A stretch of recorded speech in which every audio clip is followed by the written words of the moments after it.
Good day. In today's video, we're going to discuss the concept of indefinite integral of the trigonometric function. So here, we have 6 different antiderivative.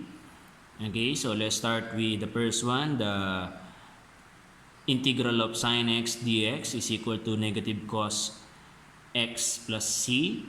Integral of cos x dx equals to sine x plus c. And integral of secant squared x dx equals to tan x plus c. And then the integral of cosecant squared x dx equals to negative cotangent x plus c. And the integral of secant x tan x dx is equal to secant x plus c. And the integral of cosecant x cot x dx equals to negative cosecant x plus c. So, again, katulad lang din nung sa differentiation nito, no? As soon as nakita nyo yung integrand na yan together with the integral sign and the dx, so automatic siyang co-convert. Okay, so it's just like a simple substitution. Now, we're going to have 3 different examples here. So, example number 1 natin is the integral of quantity cosine x plus sine x dx, and number 2 natin is the integral of tan squared x dx, and number 3 natin is the integral of sine x over cosine squared x dx. So now, let's proceed with the solution. And again, hindi na natin tatanggalin yung ating mga formulas, no? Para meron tayong references, ano yung nangyayari, saan siya nanggagaling. Okay, so makikita natin lahat ng procedure. And now, let's proceed. Okay, so let's discuss first the first example. So the first thing that we're going to do here is to look at our integrand. So yung integrand natin is consists of 2 terms with addition. Ibig sabihin, pwede natin tong gamitan ng theorem of integration, pwede natin tong i-rewrite, no? Na nakadistribute yung integral sign together with the dx. So mangyayari dito, pwede natin ito isulat na integral cos x dx plus the integral of sine x dx. And then, nakita natin yan, no? Pagka meron na ditong integral sign tsaka dx, yung integrand, yun nasa gitna, ay automatic na nagko-convert, no? Or nagkakaroon ng reaction. Okay? And then, as soon as sinulat na natin yung kanyang antiderivative equivalent, mawawala na yung integral sign tsaka yung dx. So, mangyayari dito, si cosine x, tingin natin dito, so this will become sine x. Okay? And then, plus integral of sine x dx. So, tingnan natin dito, so magiging the negative of cosine x ang equivalent plus c. So you might wonder, in this example, may c din tong equivalent and then may c din yung cosine. Bakit silang ang natitira? Okay, so to explore that, okay, so the concept of c kasi, okay, so yung c kasi natin na to, it is just a general representation of a constant. Kung mangyaring may c plus c is equal to 2c, again, this whole thing is still constant at pwede pa rin natin i-represent as c. So, it doesn't matter how many c do you have here, is either 2c or how many c are there. Ang importante, we all know that there is a constant included. Okay? Hindi na natin kailangan pangalamin kung 2 times c, 3 times c. In general, may constant, and that's all. So, since na ito ay general, indefinite yung ating hinahanap.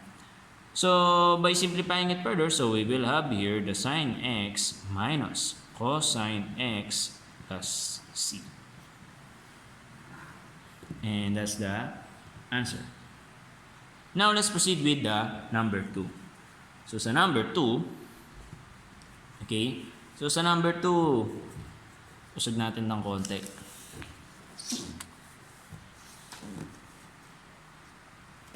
Okay, so sa number 2 natin, makikita natin tan squared x. So, yung tan squared x na yan, sa unang tingin, nakala natin magiging problema kasi wala naman tan squared x dito sa ating integrand, no? Sa ating mga formulas. So that's why we're going to use here the trigonometric identity. So trigonometric identity natin of tan squared ay nanggaling sa Pythagorean identities of trigonometric. Okay? So kung hindi natin siya tanda, no? So pwede natin itong gamitin itong sine squared, cosine squared is equal to 1. So we all know na lalabas naman yan kapag hinanap natin yan dito. Okay, so magiging tan squared plus 1 is equal to secant squared x. Okay, so ang gusto natin yung tan squared. So lumalabas lang na transpose natin to. So magiging tan squared x is equal to 1. So magiging secant squared x minus 1. Okay? At ito yung gagamitin natin. So bakit ito yung gagamitin natin? Gagamitin natin itong identity na to kasi may secant squared. Merong integral yung secant squared. Yung tan squared wala. Okay? Now, we're going to rewrite this one. So the integral of secant squared minus 1 dx. And again, nagkaroon ulit tayo ng two terms. So, pwede natin itong isulat na the integral of secant squared x dx minus the integral of, okay, so minus the integral of 1 dx. So you might wonder, sir, bakit naging 1? Kasi ginawa nating minus. Kung gusto niyo siyang plus, pwede natin ito gawing negative 1. Okay? Then, simplifying it further, so yung integral ng secant squared ay tan x. Sulat na natin yan. Tan square. Okay, so sorry. So that's tan x. And then, minus. So ito, alam na natin yan, no? So constant yan, labas na natin yan. So magiging x lang yan. Yes. Okay, so that's the answer. Ang rule lang dito, gagamitan natin ng trigonometric identity kapag hindi natin pa makita. At simple lang naman, wala pang chain rule involved. The next, now for our third example, so we have the given the integral of sine over cosine squared x dx. So the problem here ay wala na naman ulit tayong nakikitang ganito dito sa ating formula. And then, hindi rin naman allowed na ikaw ay magdi-distribute sa numerator sa denominator ng integral. So walang ganon. Now, what we're going to do here is we're going to use again identities. So we all know that we can rewrite this one as sine x cos x times 1 over cosine x dx. So pwede natin isipin sa nanggaling tong 1 over cosine x. Pagka pinag-multiply natin tong dalawa, so we will have the same. So pinag-iwalay lang natin yung cosine ni square. Okay, so another way of writing lang yan. Now, let us use the identity. So the identity that we can use here is the sine cosine. So that is tan. So that is tangent x times 1 over cosine. So that is secant x dx.